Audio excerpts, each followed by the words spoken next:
அனைவருக்கும் அன்பான வணக்கங்கள். இது மகா பெரியவா சொன்னது யூடியூப் சேனல்.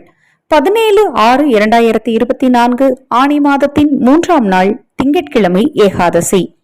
ஆணி மாதத்தில் வரக்கூடிய இந்த ஏகாதசியில இன்று இரவுக்குள் உங்களுக்கு எப்ப நேரம் கிடைத்தாலும் இந்த ஒருவரி மந்திரத்தை சொல்லுங்க. படைத்தல், காத்தல், அழித்தல் போன்ற தொழிலை செய்யக்கூடிய முப்பெரும் தேவர்களில் காத்தல் தொழிலை செய்யக்கூடியவர் தான் பெருமாள். நம்முடைய வாழ்நாளில் எந்த அளவிற்கு நாம் பெருமாளை வணங்குகிறோமோ அந்த அளவிற்கு நம்முடைய வாழ்க்கை மிகவும் சிறப்பாக அமையும். பெருமாளை வணங்குவதற்கு சனிக்கிழமை, புதன்கிழமை, ஏகாதசி திதி, சுவாதி நட்சத்திரம் இது போன்ற நிறைய நாட்கள் விசேஷமாக இருக்கு.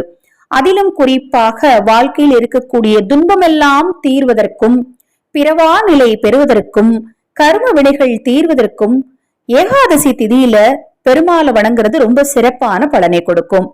எவர் ஒருவர் ஏகாதசி திதியில் விரதமிருந்து விஷ்ணு பகவானை வழிபடுகிறாரோ அவர் வாழ்க்கையில் இருக்கக்கூடிய தெரிந்தும் தெரியாமலும் செய்த பாவங்கள் நீங்கும், கர்ம வினையின் பாதிப்பு குறையும், ஜாதக ரீதியாக இருக்கக்கூடிய தோஷங்கள் கூட நிவர்த்தியாகும்னு சொல்லப்படுது.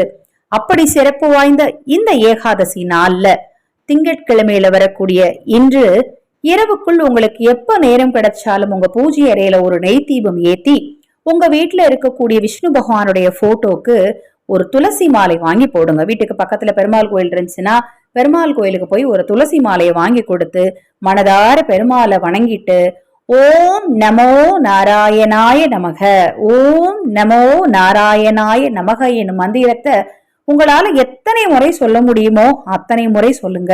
உங்களால இயன்ற உதவிகளை ஆதரவற்றவர்களுக்கு இன்று செய்யுங்க. முன்னோர்களின் அருளும் ஆசையும் உங்களுக்கு கிடைக்கும். பெருமாளின் அருளால உங்களுக்கும் உங்க குடும்பத்தாருக்கும் நல்லதே நடக்கும்.